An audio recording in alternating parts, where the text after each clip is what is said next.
Yun, so magandang tanghali mga kalapatids, no? So bad news. Guys, nakalimutan ko, naka-open pala yung pinto ni Cage 50 mga kalapatids. Naka-open dito. Tapos, yun, nakawala si Cage 50 mga kalapatids. Yung iniingatan nating ibon, no? So, yung ating, nawala. Kasama yung Milky Bar ni Timax. Kung hindi man makauwi yun, kay Timax uwi yung hen. Pero si Cage 50 mga kalapatids ay wala. Talaga malabo yun mga kalapatids, dahil hindi ko yung pinapalipad. Nabili ko sa matanda yun, matanda na rin. So malabo na mga kalapatids. So nagparonda ako ng mga flyers ko mga kalapatids. Nagbabaka sakali ako mga kalapatids na umuwi. So lalagay ko yung picture dito mga kalapatids. Yan, ito si Cage 50 mga kalapatids. Naka clip ring lang, tapos naka sensor ng ito yung mga kalapatids. So yung sensor niya ay ano lang rin yun, kulay itim lang rin na sensor mga kalapatids. At sana ay kung magdapo sa loop nyo mga kalapatids ay may balik. Iniingatan kong ibon yun, hindi naman sa nabigyan ako ng panalo ng mga anak. Iniingatan ko siya dahil pang ano ko lang siya, ginagawa ko lang pangyaya.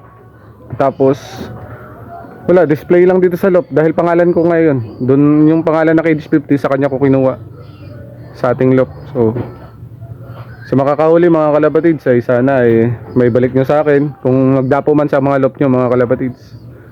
Ay, nakakalungkot. Tinatrangkaso pa ako mga kalapatids, napatayo ako nang wala sa oras. So nakalimutan ko doon sa baba, naka-open pala. Ay,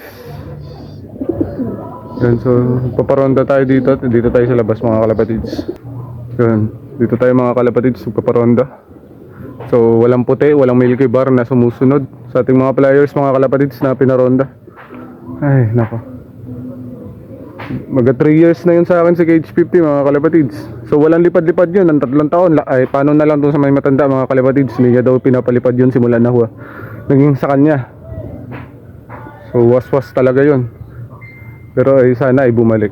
Yun, so sa makakahuli mga kalapatids, sana ay PM nyo po ko agad mga kalapatids, no? So pag may mga available tayo na bakanteng mga YB mga kalapatids, ay bibigyan ko kung sino yung makakahuli mga kalapatids. Ay nako, tinatrangkaso pa ako ngayon mga kalapatids. So update na lang mamaya kung makakauwi si Cage 50 o wala na talaga. Yun, so hanggang dito na lang mga kalapatids. Nakakalungkot na mga pangyayari ngayon. Ay, kainis. Kalimutan ko, kasalanan ko rin. So hanggang dito na lang mga kalapatids. Bye.